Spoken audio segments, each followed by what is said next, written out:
friends, we want to welcome you in this Bible study. Yesterday we studied fifth chapter of Ephesians, the verse up to 21, and today we look beyond that and from 22 verse. मित्रों, हम आपका स्वागत करते हैं आज के Bible अध्ययन में। कल हमने अध्ययन करा इफिसियों के पत्र का 5वां अध्याय, उसके 21 पद तक हमने कल देखा। आज हम उसके आगे देखेंगे 22 पद से, लेकिन इसके पहले कि हम अध्ययन करें, आइए हम प्रार्थना करें। धन्यवाद, स्तुति और महिमा के योग्य पिता परमेश्वर, स्वर्ग पृथ्वी के स्वामी, हम धन्यवाद देते बाइबल अध्ययन के इस समय के लिए प्रभु जो आपने में दिया है कि हम फिर से एक बार आपके वचन का अध्ययन कर सकते हैं। प्रभु, इसके लिए आप हमारे मनों को तैयार करें ताकि प्रभु हमारे मन आपके वचन को ग्रहण करें और उस पर चलने वाले हम बन सकें। Lord, we pray for our mind and heart, Lord, concentrate it so that we may grasp, comprehend, and after comprehension, Lord, we understand and able to follow it up. In Jesus' precious name I pray. Amen. Yesterday we were just studying from chapter 5, verses 1 to 21. And we saw several things. कल हमने बहुत सी बातों को देखा, और पहली बात जो हमने कल देखी कि संत पौलुस कहते हैं कि इसलिए प्रिय बालकों के समान परमेश्वर का अनुसरण करो। He said, therefore be imitators of God as beloved children. And we saw that how we become the family members of God by accepting Jesus Christ in our life as our Lord and Savior. And then we are expected to imitate God. Imitating God means we need to be acceptable to Him. He should accept us as we are, and that requires our humiliation, our humbleness, our sincerity and faithfulness. That requires our obedience to God's command. कल हमने देखा था कि हमें प्रभु का वचन कहता है, और यहाँ पौलुस कहते हैं कि हमें बालकों के समान, प्रिय बालकों के समान परमेश्वर का अनुसरण करने की आवश्यकता है। फिर हमने आपको बताया था, हमने देखा था दूसरी बात कि जैसा पवित्र लोगों को के योग्य है, वैसा ही तुम भी व्यभिचार और किसी प्रकार अशुद्ध काम या लोभ की चर्चा तुम्हारे अंदर ना हो। हमने देखा, yesterday we saw that St. Paul talks about this. He said, but sexual immorality and all impurity or covetousness must not even be named among you as is proper among saints. वो कहता है कि हमारे बीच में, हमारे जीवन के अंदर इन बातों का कोई स्थान ना हो जिनका संबंध शारीरिक अभिलाषाओं से है, वासना से है और शारीरिक इच्छाओं को पूरी करने से है, पर हम पूरी तरीके से प्रभु के लिए रहे, उसमें बढ़ते चले जाएं। और उसमें हमने कई बातों को देखा, करीब हमने 7 बातों पर गौर करा कल, और आपने इन बातों पर ध्यान दिया होगा, मेरा विश्वास है। आज हम इससे आगे देखेंगे। Let us come to now 5th chapter 22 onwards. पहली बात, यहाँ पर पौलुस अब वो यहाँ पर एक चित्र देता है कलीसिया के साथ विश्वासियों का, या प्रभु के साथ कलीसिया का, और पति और पत्नी का। इस भेद को हमें समझना और जानने की आवश्यकता है। Dear friend, today will see how Saint Paul's try to make us understand the relation of Jesus Christ, the head, with the body, the church, the bride, and then we see the responsibility of a bridesmaid, what he has to do.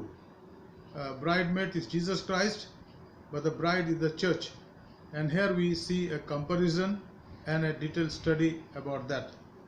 यहाँ पर हम एक बहुत ही सारगर्भित अध्ययन को देखते हैं, जिसका अध्ययन हम करेंगे। मैं संक्षेप में आपको बताऊंगा, लेकिन मेरा विश्वास है कि इन बातों को हम समझेंगे।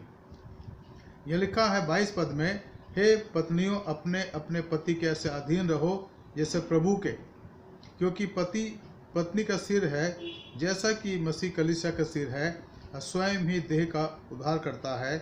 पर जैसे कलीसिया मसीह के अधीन है, वैसा ही पत्नियां भी हर बात में अपने अपने पति के अधीन रहें। Wives, submit to your own husbands as to the Lord. For the husband is the head of the wife, even as Christ is the head of the church, his body, and is himself its Savior. Now, as the church submits to Christ, so also wives should submit in everything to their husbands. Now, here it's very clear.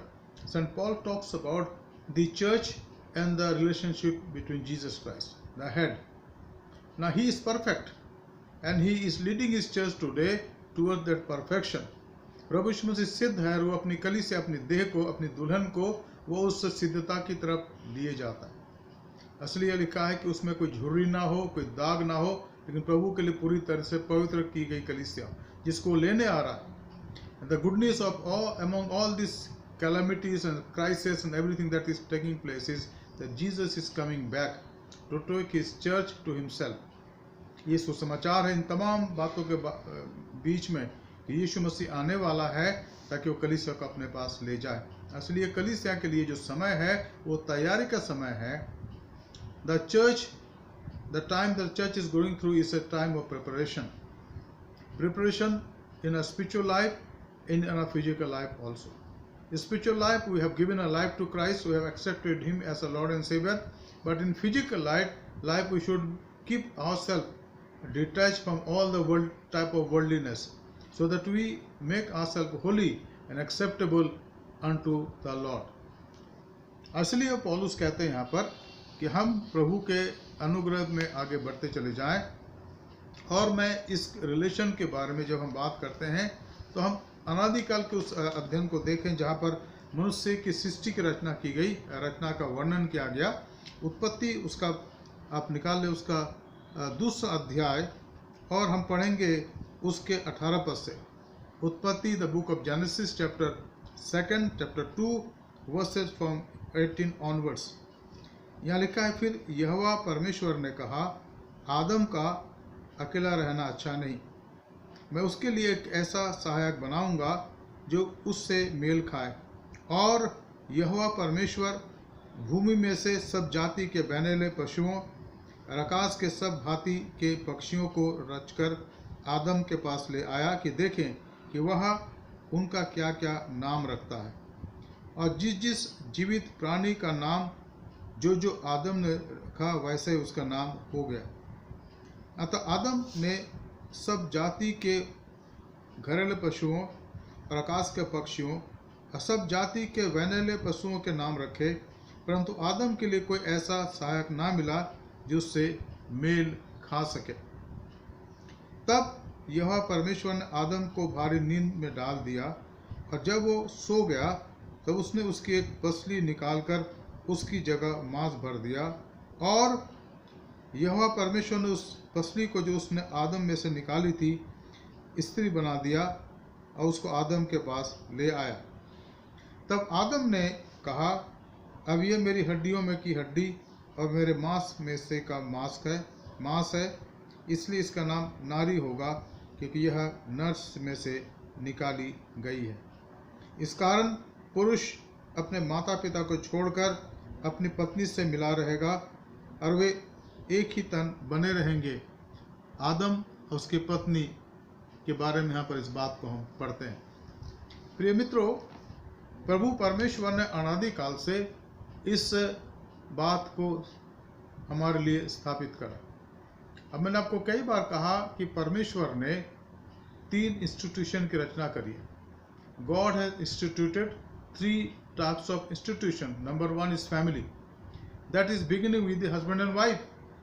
Then comes government. You call it secular government. You call it the government which runs the country. And then we have the church, the body of Jesus Christ. And now here St. Paul is talking about the church, the relation between the head, that is Jesus Christ, and the body, that is the bride, that is Lord, that is the believer, that is you and me. अब यहाँ पौलुस यहाँ पर परमेश्वर के द्वारा ठहराए गए उस शादी के बंधन का जिक्र करता है, और वो कहता है कि दोनों एक तन होंगे। परमेश्वर ने जोड़ा है, इसको किसी इंसान के द्वारा अलग ना किया जाए। अब यहाँ पौलुस कहते हैं, हे पत्नियों, अपने अपने पति के ऐसे अधीन रहो जैसे प्रभु के, क्योंकि पति पत्नी का सिर है जैसा कि मसीह कलीसिया के सिर है और स्वयं देह का उद्धार करता है, पर जैसे कलीसिया मसीह के अधीन है, वैसा ही पत्नियां भी हर बात में अपने अपने पति के अधीन रहें। तो यहाँ पर परमेश्वर के द्वारा ठहराए गए नियम के अनुसार, विधान के अनुसार परमेश्वर ने पति पत्नी को जोड़ा है। और शादी के बंधन में तब ये जोड़े जाते हैं ईश्वर के भवन के सामने, इस बात का वायदा करते हैं कि एक दूसरे के वो हो गए, इसके बाद इंसान उनको अलग ना करे। और ये रिश्ता जो है ये पवित्र रिश्ता है वचन के आधार पर, इसको हम पवित्र मानते हैं। और फिर वहाँ से परिवार की उत्पत्ति होती है, उनके बच्चे उत्पन्न होते हैं और वो परिवार का गठन करते हैं। लेकिन जो यूनिट है जो सबसे पहले बनाई गई ईश्वर के द्वारा, वो है परिवार। The first unit that God instituted is the family, and therefore everyone in the world we respect this marital relation. उसके बाहर जो संबंध करे जाते हैं या पाए जाते हैं वो गलत है और परमेश्वर की इच्छा के अनुरूप नहीं है। इसलिए हमें सावधान होने की आवश्यकता है और प्रभु के सामने नम्रता के साथ अगर कोई ऐसी बात हो गई जीवन में तो उसको मानने की और उसको क्षमा प्राप्त करने की आवश्यकता, ताकि प्रभु के आयन के अनुसार, प्रभु के नियम के अनुसार हम आगे बढ़ने वाले बन सके। अब यहाँ पर क्या लिखा है, wifes submit to your own husbands as to the Lord. अब जैसे हम परमेश्वर के सामने, यीशु मसीह के सामने अपना समर्पण करते हैं, समर्पण किस प्रकार से, जीवित, पवित्र और परमेश्वर का भावता हुआ, जीवित, पवित्र और यीशु मसीह को भावता हुआ। ठीक इसी प्रकार से यहाँ भी होना चाहिए पति पत्नी के संबंध में। जब एक दूसरे के सामने अपना समर्पण करते हैं तो एक समझ बूझ करके, अनजाने में नहीं, समझ बूझ करके, तभी जब दोनों खड़े होते हैं पवित्र वेदी के सामने तो पासबान, ये प्रभु के सेवक, उनसे प्रतिज्ञा करवाते हैं और वो कहते हैं कि क्या ये दोनों स्वेच्छा से एक दूसरे को स्वीकार करते हैं, और वहाँ पर हाँ कहा जाता है। ये जो प्रतिज्ञा है, ये जो वायदा है, ये जो अहद है, वो पति और पत्नी एक दूसरे के सामने लेते हैं, एक दूसरे के लिए लेते हैं, परमेश्वर का हाजी नाजी जानकर। और ये जो उनका रिश्ता जो दिन बनता है, परमेश्वर उसको संभालता है। तो यहाँ पर जीवित रिश्ता है। दूसरा है पवित्र। उस रिश्ते में अब तीसरा व्यक्ति कोई ना आ जाए कहीं, चाहे स्त्री हो चाहे पुरुष हो, अगर आते हैं तो हमारी कमी है, उसके लिए हमें परमेश्वर के सामने गिड़गिड़ाने की आवश्यकता है, पश्चाताप करने की आवश्यकता है, और आगे चल करके ऐसे किसी व्यक्ति को उस संबंध के बीच में न आने दिया जाए ताकि उनका संबंध बिगड़ जाए। और शक वहीं से उत्पन्न होता है जब the breach of trust is committed when the third person come in, man or woman, in between that relation, and this need to be very very carefully checked in our day-to-day life. Now sometime this happens in the society, and then come the division, and it may sometime end with the divorce. इसलिए पवित्र Bible में साफ साफ लिखा है कि जिसको परमेश्वर ने जोड़ा उसको मनुष्य से अलग ना करे। और डिवोर्स जो उसका कारण है, डिवोर्स के लिए यीशु मसीह ने कहा कि वो मूसा ने ये आज्ञा दी उनके मन के कठोरता के कारण, परंतु पहले ऐसा नहीं था। इसका मतलब ये जिसको परमेश्वर ने जोड़ा है वो बने रहे जीवन के अंत तक। हालांकि आगे चलकर परेशानियां भी हैं, कठिनाई भी हैं, बीमारी भी है, दुख भी, तकलीफ भी, सारी बातें। जो संबंध 20 साल, 25 साल, 30 साल, 40 साल, 50 साल तक, उससे आगे तक चलता है, उसमें कठिनाइयां हैं, गलतफहमियां हैं, सारी बातें हैं, लेकिन उस सब के बावजूद प्रभु के घर में जोड़ा गया जो संबंध है वो अनंत हमेशा तक बना रहे, खास करके इस दुनिया के जीवन तक। इसके बाद तो जब हम देह छोड़ देते हैं तो वहाँ हमारी आत्मा पहुँचती, प्रभु के सामने पहुँचता। जब वो दोबारा आएगा तो हम जलाए जाएंगे, हमें आत्मिक दे दी जाएगी। वहाँ पर यीशु मसीह ने कहा कि वहाँ पर हर एक व्यक्ति स्वर्गदूतों के समान होंगे। वहाँ कोई शारीरिक संबंध नहीं होगा, कोई शारीरिक रिश्ता नहीं होगा, क्योंकि पवित्र जगह है और परमेश्वर ने हमारे लिए जो संबंध स्थापित कराने के लिए समय दिया वो इस जीवन तक ही है, इसके बाद नहीं है। इसलिए यहाँ पर जो समर्पण है वह जीवित है और पवित्र है, परमेश्वर को भावता हुआ। परमेश्वर को क्या भाता है? जब उसकी इच्छा को हम पूरी करते, आज्ञा मानते हैं, और दोनों पति पत्नी प्रभु की इच्छा को माने और एक दूसरे के साथ चलते रहें। यही है परमेश्वर की इच्छा। ये कठिन है बहुत आजकल के समय में, जहाँ तक चाहे पत्नी या पत्नी दोनों कार्य करते, पति पत्नी कार्य करते हैं, कई बार शक उत्पन्न होता है, कई बार परेशानी आती है, लेकिन दोनों को बहुत ही समझ बूझ करके आपस में रहने की आवश्यकता है। अब बच्चों को भी ऐसे शिक्षा देने कि वो आगे चल करके इन बातों के मूल्य को समझे और अपने जीवन को परमेश्वर के वचन के अनुसार आगे बढ़ा सके। तो ये जो समर्पण एक दूसरे का, उसके लिए जो मुख्य बात है वह जीवित समर्पण, पवित्र समर्पण और ईश्वर को भावता हुआ समर्पण हो। भावता हो यानी ईश्वर की इच्छा में, उसकी मर्जी में। और यहाँ पर पौलुस कहते हैं 24 पद में, पर जैसा कलीसिया मसीह के अधीन है वैसा ही पत्नियां भी हर बात में अपने अपने पति के अधीन रहे। जब कलीसिया के अंदर गड़बड़ी आती, कलीसिया के अंदर डिस्टेंशन आता है, तो उसके कारण हम खुद होते हैं। हमें प्रभु के द्वारा ठहराए गए उनके सेवकों के बात को मानने की आवश्यकता है। हाँ, वो भी मनुष्य हैं, गलतियां उनसे भी होती है, तो उस गलती के लिए हम उनसे प्रार्थना करें, प्रभु उनको सुधारें, और अगर मौका मिले तो हम उनसे अकेले में बातचीत करें, लेकिन पब्लिक डिफॉर्मेशन के लिए नहीं, पब्लिक रूप से सबके सामने ये नहीं कि भाई हमने उनके लिए कुछ बोल दिया, उनके लिए कुछ, ऐसा नहीं हो सकता। जब प्रभु ने रिश्ता बांधा है तो हमें इस बात को ध्यान में रखने की आवश्यकता है कि हम प्रभु में आपस में जुड़े रहें। इसी प्रकार से कलीसिया के अंदर भी अगर ऐसी कोई गुंजाइश हो जाती है तो पासबान जो हैं, जिनको कलीसिया के अंदर ठहराया गया, प्रभु ने भेजा है, उनकी सुनने की आवश्यकता है, क्योंकि वो आपकी अगुवाई वचन के आधार पर ही करेंगे। मित्रों, इन दिनों में जो बाइबल अध्ययन में ले रहे हैं या कर रहे हैं, इसका जो पर्पस है, कई मल्टीपर्पस ऑब्जेक्टिव है इसके। इससे हमारी संगति मजबूत हो रही है, इससे हम सब मिलकर वचन का अध्ययन करते हैं, इसमें एक साथ होकर प्रार्थना करते हैं। लेकिन जो सबसे बड़ी बात है कि इसमें कलीसिया के लिए, अपने जीवन के लिए, अपने समाज के लिए प्रभु की इच्छा को जानने की कोशिश करते हैं। और प्रभु की इच्छा को आपको कौन बताता है? बाइबल में बताया गया। अब बाइबल आपको कौन समझाता है? प्रभु के सेवक, खासकर पासबान, जिसको प्रभु ने ठहराया। और इस सत्यता को हमें समझने और जानने की आवश्यकता है। कलीसिया में और भी बहुत से लोग हैं जो बाइबल सिखाते हैं, बाइबल पढ़ाते हैं, और वो पढ़े लिखे हैं, प्रभु को जानते हैं, हम उनका सम्मान करते हैं। लेकिन जो स्थान कलीसिया में पासबान का है, कलीसिया का वो चरवाहा है, उनकी अगुवाई में कलीसिया को रहने की आवश्यकता है। वचन के आधार पर तो यही लिखा गया। कई बार इसमें विरोधाभास उत्पन्न होता है और कमियां दोनों तरफ होती हैं। इसलिए उस स्थिति में प्रभु के सामने नम्रदीन होकर के उससे क्षमा मांगने की आवश्यकता है, ताकि कलीसिया स्मूथ रूप से आगे बढ़े। हम इस बात को भी ध्यान रखें कि कलीसिया इस संसार में आज एक मलयुद्ध की अवस्था में है। The church is a state in a warfare where we face the attacks of Satan from outside, from within, and to tackle that attack we need to be praying for each other. हम एक दूसरे के दुआ करने की आवश्यकता, क्योंकि दुआ के द्वारा और साथ ही साथ जो हमारे आत्मिक हथियारों का वर्णन किया गया है गलतियों के इफिसियों के 6वें अध्याय का आप देखेंगे, इन पदों को आगे चल करके 6वां अध्याय 1 से 18 पद, वहाँ पर हथियारों का वर्णन किया गया कि हमें उन हथियारों से अपने को लैश करने की आवश्यकता है, ताकि हम कलीसिया रूप से प्रभु के साथ जुड़े रहें और प्रभु जो हमारे सिर है उससे अलग ना हो।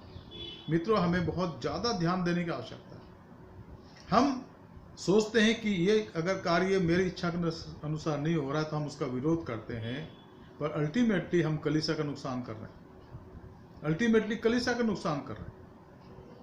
अब इस बात को हम समझें कि एक परिवार में 4 बच्चे हैं, माँ बाप हैं, और माँ और बाप दोनों कार्य करते हैं। अब वो कुछ समय के बाद रिटायर होने वाले हैं। अब जब बच्चे बड़े हो जाते हैं, जब वो सियाने हो जाते हैं, 20 से 30 साल तक की उम्र, कुछ पढ़ाई कर रहे हैं, कुछ पढ़ाई ख़त्म करके अब जॉब कर रहे हैं, और फिर तब एक की शादी हो जाती, जो बेटी है, शादी हो जाती है। अब दूसरा लड़का आता है परिवार का, उनके घर में उनके परिवार का अंग बनता है, और फिर धीमे धीमे करके वो दोनों कुछ ऐसी बात करते हैं और ऐसा लगता है कि भाई ये परिवार के साथ रहना नहीं चाहते, ठीक है, और माँ बाप चाहते कि एक साथ रहें। और अगर उस समय प्रार्थना के साथ प्रभु के भय में निर्णय नहीं लिए गए तो आगे चल करके परिवार के अंदर एक अलगाव आ गया, वो तो होना ही है कि भाई अब ये दोनों पति पत्नी तो अलग रहें। उसके बाद और ये लड़की के मामले में ये होता है, लड़की तो शादी करे चली, लेकिन अगर लड़का उस घर का है, उसकी शादी होती है, दूसरे घर की लड़की वहाँ आती है, तो वहाँ पे कुछ कुछ बातें डेवलप होती हैं। इसी पर जब दूसरी शादी हो गई, तीसरी हो गई, तो एक समय जो परिवार एक साथ था, मान लीजिए 2 बेटियों का परिवार है, 2 बेटों का परिवार, 4 जन हो गए, तो 2 बेटियां घर में आई या 2 बेटे यहाँ से उधर गए। 2 बेटे जो हैं, जो बेटियों की थी, उनके दामाद, उनका पति दूसरे परिवार से आया, वहाँ जुड़ गए, वो दोनों तो अलग हो जाएंगे। लेकिन ये जो 2 बेटे हैं, उनका जो परिवार होगा, अगर वहाँ पर मनमुटाव किसी और कारण से, तो उस परिवार के अंदर वो जो एकता धीमे धीमे समाप्त हो जाती है। दुख की बात है कि ऐसा परिवार आज हमारे समाज में कई हैं, जबकि हमें प्रभु के डर में एक साथ रहने की आवश्यकता है, उसके भय में रहने की आवश्यकता है, एक दूसरे की गलतियों को क्षमा करना है और एक दूसरे के लिए प्रार्थना करना कि हम एक दूसरे के साथ मिल करके आगे बढ़ सकें। और इसीलिए यहाँ पर साफ साफ लिखा है कि क्योंकि पति पत्नी का सिर है, जैसा कि कलीसिया मसीह कलीसिया का सिर है, और स्वयं ही देह का उद्धार करता है, पर जैसा कलीसिया मसीह के अधीन है, वैसा ही पत्नियां भी हर बात में अपने अपने पति के अधीन रहें। इस बात पर गौर करने की, इस पर ध्यान देने की आवश्यकता है। अब हम दूसरी बात देखते हैं।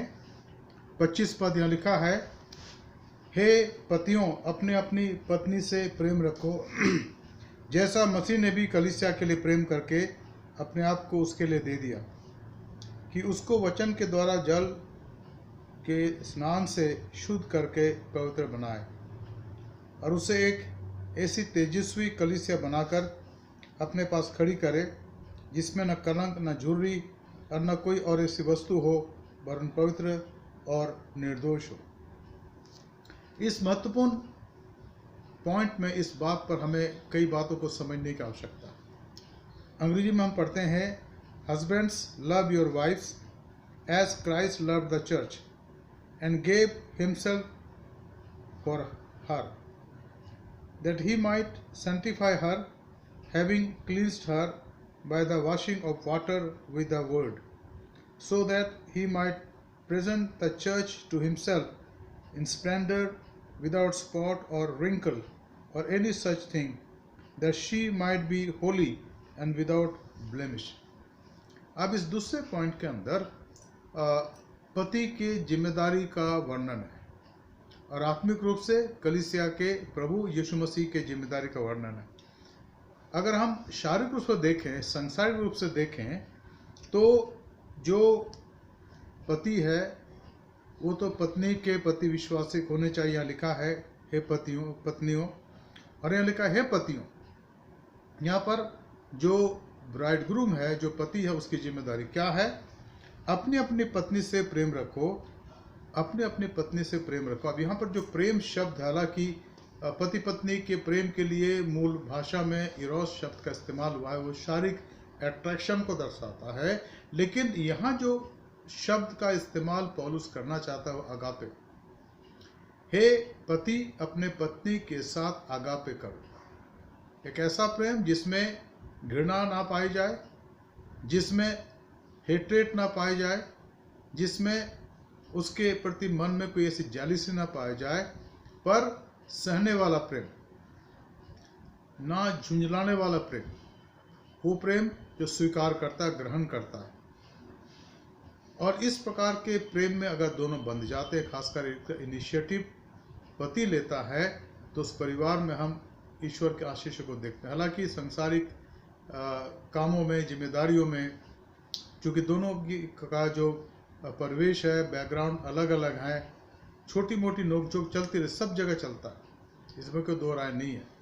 लेकिन गहराई से, या अगर हम अंदर झांक के देखें हृदय के अंदर, तो वहाँ एक दूसरे के प्रति सम्मान की भावना होनी चाहिए। और यह पति के लिए पौलुस कहते हैं, हे पतियों, अपनी अपनी पत्नी से प्रेम रखो, जैसा मसीह ने कलीसिया से प्रेम करके अपने आप को उसके लिए दे दिया। अब यहाँ पर प्रभु यीशु मसीह का प्रेम, जो पति है कलीसिया का, और उसने निश्चित रूप से अपने आप को दिया, तभी तो कलीसिया की रचना हुई। अगर वो कलीसिया के लिए अपने आप को दे नहीं देता, तो कलीसिया नहीं बनती। अगर प्रभु यीशु मसीह कलीसिया के लिए अपने आप को दे नहीं देता, विश्वास के लिए अपने आप को समर्पित ना कर देता, तो आज कलीसिया नहीं होती।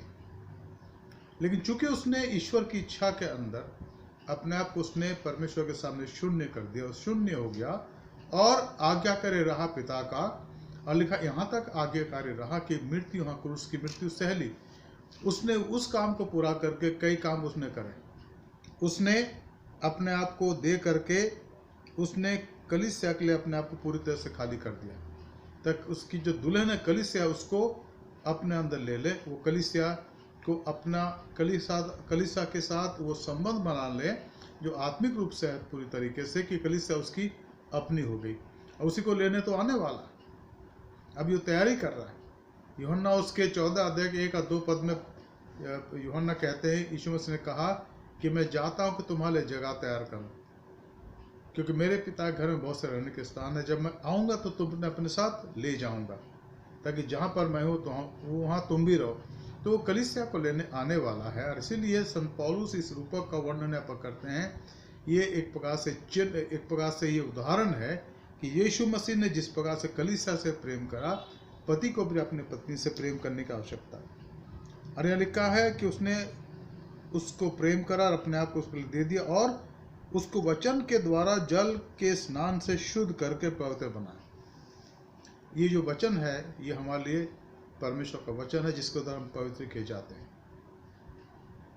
जिसके द्वारा हम पवित्र किए जाते हैं। आज अगर हम पवित्रता की बात करते हैं, नए जन्म की बात करते हैं, तो प्रभु के वचन की बात करते हैं। उसका वचन ये है जहाँ लिखा हुआ है, ये हमारे लिए जीवन है, ये हमारे लिए शांति का कारण है, और ये हमारे लिए आशा भी है। इसी पर हम पढ़ के विश्वास करते हैं, इससे हमारे अंदर आशा उत्पन्न होती है, और इससे हम सीखते कि हमें प्रेम करने की आवश्यकता है। तो प्रभु यीशु मसीह ने न केवल अपने आप को दिया, लेकिन उसने कलीसिया को पवित्र बनाने के लिए उनको उसने वचन दिया।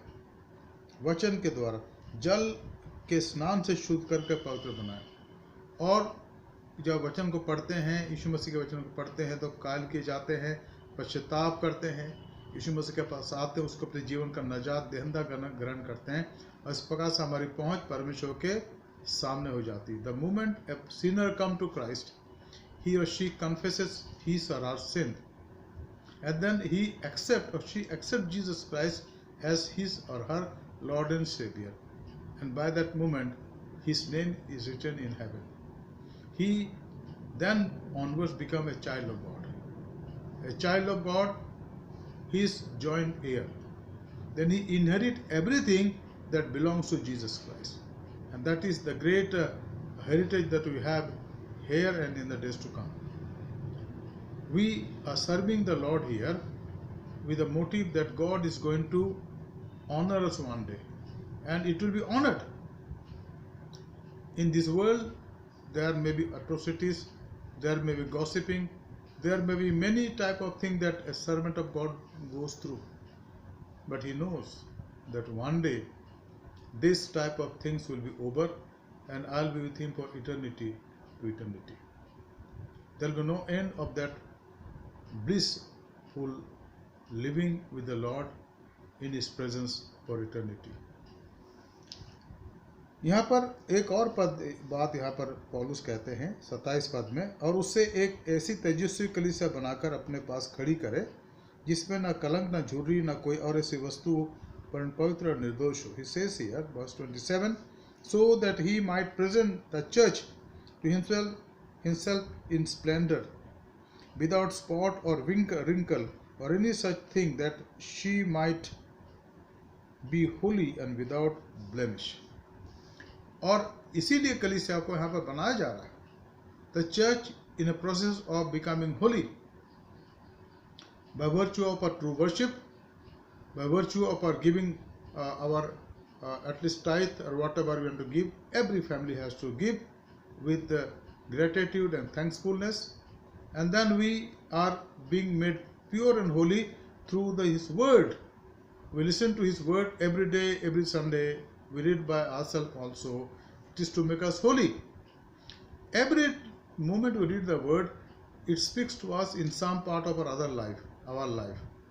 because this is connected with our daily walk with the Lord, and this is nothing that is isolated.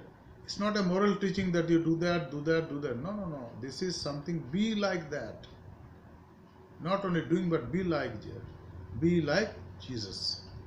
Follow him sincerely and be always attentive and be obedient of his call. और उसे एक ऐसी तजीद से कलीसिया बनाकर अपने पास खड़ी करे जिसमें न कलंक, न झुर्री और न कोई ऐसी वस्तु हो, वरन पवित्र और निर्दोष हो. Our church is being made holy today through our day-to-day exercise of faith and reading the Word of God and praying together, or in person also. These all activities that we undertake now is a process of our life being made holy and acceptable by the Lord one day. It is written very good here, without spot or wrinkle or any such thing, that she might be holy and without blemish. And this is the purpose of Jesus Christ, that he has given us eternal life so that we prepare ourselves in this world as we live. We don't know how many years we live. Maybe another 10 years, another 20 years, 15 years, or 30 years, 40 years, 50 years, we don't know. But this is an opportunity for me and you to prepare ourselves for the eternity. We don't enter into the kingdom of God after we have passed away.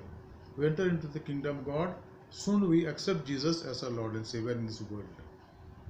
It may be during our child days, it may be during our adult age, or young adult age, or old age. It doesn't matter anything. What is matter?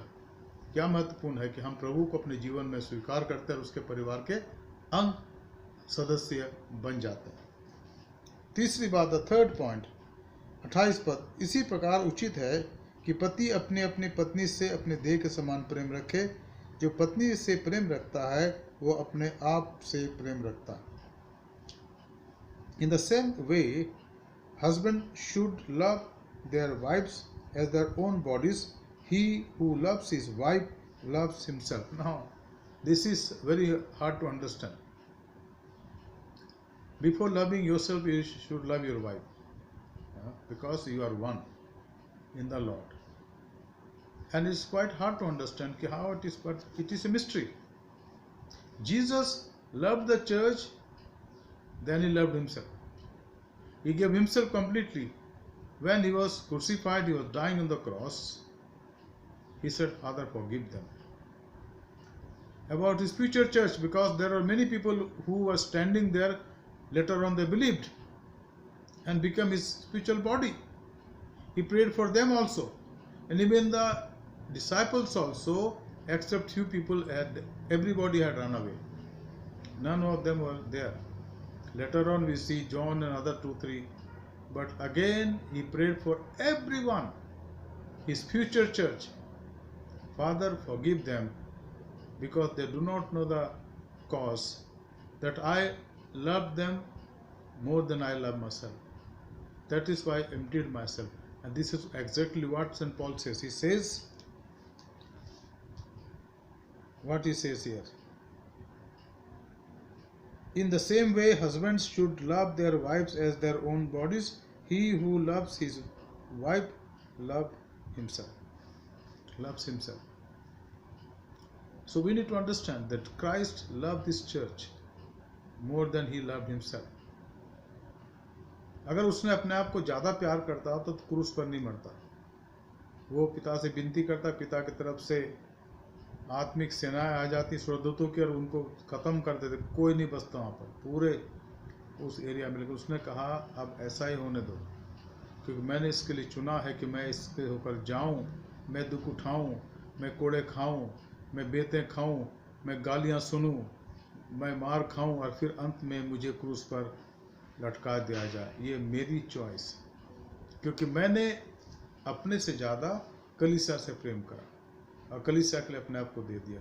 और यही ठीक बात हमारे जीवन में, परिवार में, पति पत्नी के संबंध में आवश्यक है, खासकर पति का पत्नी के लिए. और ये बहुत ही महत्वपूर्ण है, इस पर ध्यान देने की आवश्यकता. चौथी बात, 29 पद, क्योंकि किसी ने कभी अपने शरीर से बैर नहीं रखा वरन उसका पालन पोषण करता है, मसीह भी कलीसिया के साथ करता है। For no one even ever hated his own flesh, but nourishes and cherishes it, just as Christ does the church, for the church. प्रभु यीशु मसीह कलीसिया के रख रखाव के लिए, उसके पालन पोषण के लिए वो सोचता है। और यहाँ पर ये लिखा है ना, यहाँ ये लिखा है किसी ने कभी अपने शरीर से बैर नहीं रखा वरन उसका पालन पोषण करता है, जैसे मसीह ने भी कलीसिया के साथ करता है। शरीर से कोई बैर नहीं रखता। सर यीशु मसीह है, शरीर कलीसिया है। जैसे प्रभु यीशु मसीह ने कलीसिया को बढ़ाने के लिए अपना को दे दिया, कलीसिया बनाने के लिए, और अब कलीसिया को आगे बढ़ाने के लिए कलीसिया के लिए प्रार्थना करता है।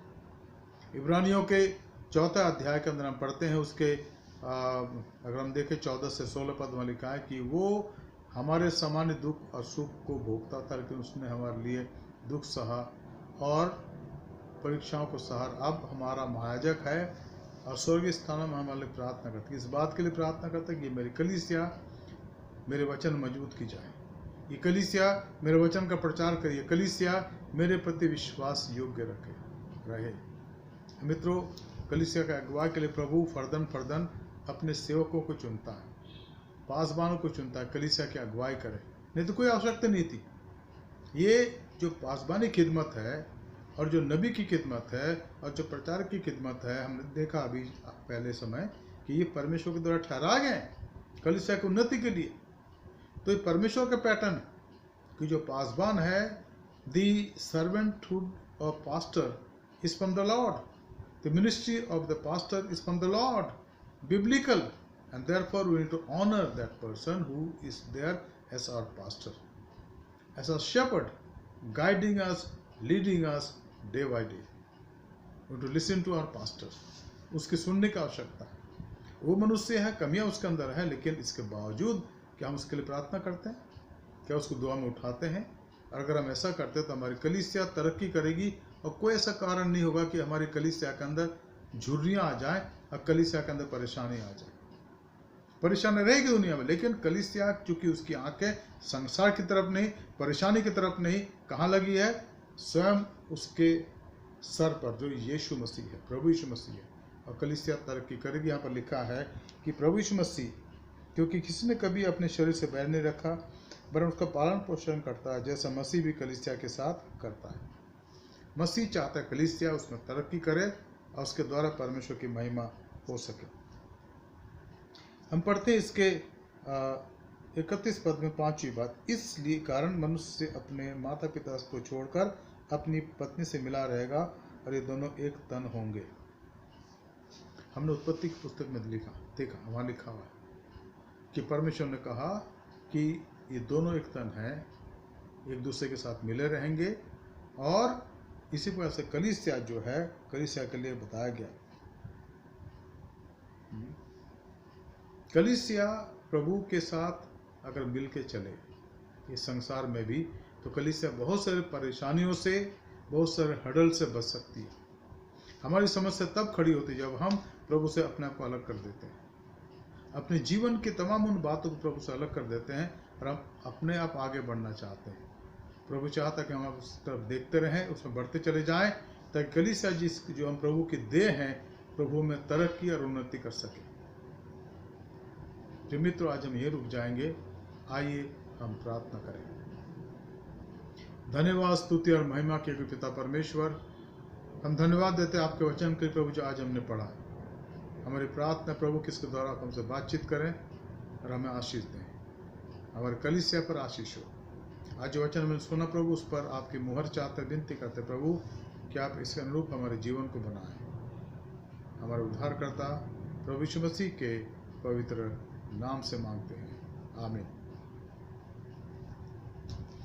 प्रिय मित्रों, कुछ सूचनाएं हैं हम याद रखेंगे। ये बाइबल अध्ययन हर रोज हमारी होती है शाम को 7:30 बजे, और अगर किसी तकनीकी खराब या किसी और कारण की वजह से अगर देर हो जाती है, 8, साढ़े 8 बज जाता है या 9 बज जाता है, तो मेहरबानी से उसको हमारे साथ आप सहें और बाइबल स्टडी में भाग लेते रहें। इन दिनों में हमारे आसपास बहुत से प्रभु के दास दासी बाइबल अध्ययन करा रहे हैं। मैं अपने कलीसिया के लोगों से विनती करूँगा, आप सुनिए, आप जितना भी आपको वक्त है, अगर आप समय देना चाहते हैं अब दीजिए। 1 2 3 4 प्रचारक को सुनिए, लेकिन याद रखिएगा कि आप सदस्य एपोस्टल मेथोडिस्ट चर्च के हैं और जो आपकी जिम्मेदारी इस चर्च के प्रति उसको आपको पूरा करना है। ये आप ऑब्लिगेटेड हैं क्योंकि आपने यहाँ में सदस्यता ली है और कई वर्षों से आप सदस्य हैं, और हम आप में से हर एक के लिए ईश्वर का धन्यवाद करते हैं। तीसरी बात, हम प्रार्थना करें अपने देश के अगुओं के लिए, हमारे राष्ट्रपति, हमारे प्रधानमंत्री, हमारे राज्यपालगण, हमारे मुख्यमंत्रीगण, हमारे एमपीस, हमारे एमएलएस, हमारी पुलिस, हमारी सेना एवं हर एक आईएएस ऑफिसर के लिए, आईपीएस ऑफिसर के लिए, तमाम लोगों के लिए जिनको अलग अलग प्रकार से जिम्मेदारियां दी गई हैं। हम प्रार्थना करें हमारी कलीसिया के लिए, कलीसिया के अगुओं के लिए, खास करके दिल्ली रीजनल कॉन्फ्रेंस के लिए, हमारे बिशप के लिए, बिशप सुबोध सिंह मंडल के लिए, मैडम सुचित्रा मंडल के लिए, हमारे डीएसएस के लिए, हमारे पासबानों के लिए खासकर हम प्रार्थना करें। दिल्ली रीजनल कॉन्फ्रेंस के एग्जीक्यूटिव सेक्रेटरी रेवरेंड सुजीव दास, दिल्ली रीजनल कॉन्फ्रेंस के ट्रेजरर रेवरेंड वरिंदर कुमार, और हमारे कलीसिया के हर एक लेटी के लिए प्रार्थना करें, हमारे ले लीडर मिस्टर अनिल नथनियल, और हम प्रार्थना करें हमारे डब्ल्यूसीएस की बहनों के लिए, हमारे एमवाइफ के बच्चों के लिए, हमारे कलीसिया के छोटे बच्चों के लिए जो संडे स्कूल में भाग लेते हैं, और प्रार्थना करें हमारे तीनों कलीसियाओं के एक एक माँ बाप के लिए कि प्रभु के आशीष हर एक पर बनी रहे। आइए हम प्रार्थना करें। धन्यवाद, स्तुति और महिमा के पिता परमेश्वर, हम धन्यवाद देते प्रभु के आज आपने मौका दिया कि हम फिर से एक बार आपके पास आ सकें। हमने बाइबल अध्ययन करा, प्रभु इसका आशीष से परिपूर्ण करें। जब यहाँ से रुखसत होते प्रभु, आपकी उपस्थिति, आपकी शांति हमारे जीवन के अंदर पाई जाए। हमारे धन्यवाद को स्वीकार करें, उद्धारकर्ता प्रभु यीशु मसीह के पवित्र नाम से मांगते हैं, आमीन। आए हमारे बाप, तू जो आसमान पर है, तेरा नाम पाक माना जाए, तेरी बादशाहत आवे, तेरी मर्जी जैसे आसमान में पूरी होती है ज़मीन पर भी हो। हमारे रोज़ की रोटी आज हम बख्श दे, और जिससे अपने कसूरवारों को माफ़ करते हैं, तो भी हमारे कसूरों को माफ़ कर। हमें आजमाइश में ना ला, बल्कि बुराई से बचा, क्योंकि बादशाहत, कुदरत और जलाल हमेशा तेरी है, आमीन। अब हमारे खुदा यीशु मसीह का फजल, खुदा बाप की मोहब्बत, रूह कुदस की फाकत शराकत हमें सर के साथ इस समय और हमेशा तक होती रहे, आमीन। यीशु प्रभु है, प्रभु आपके साथ रहे, आपकी मदद करे और आपके जीवन को अपने पंखों के आड़ में ले लें, ताकि किसी प्रकार से आपको तकलीफ परेशानी ना हो, आप खुश रहें और संतुष्ट रहें और प्रभु के अनुग्रह में बढ़ते चले जाएं। सबको शुभ रात्रि, जय मसीह की, धन्यवाद।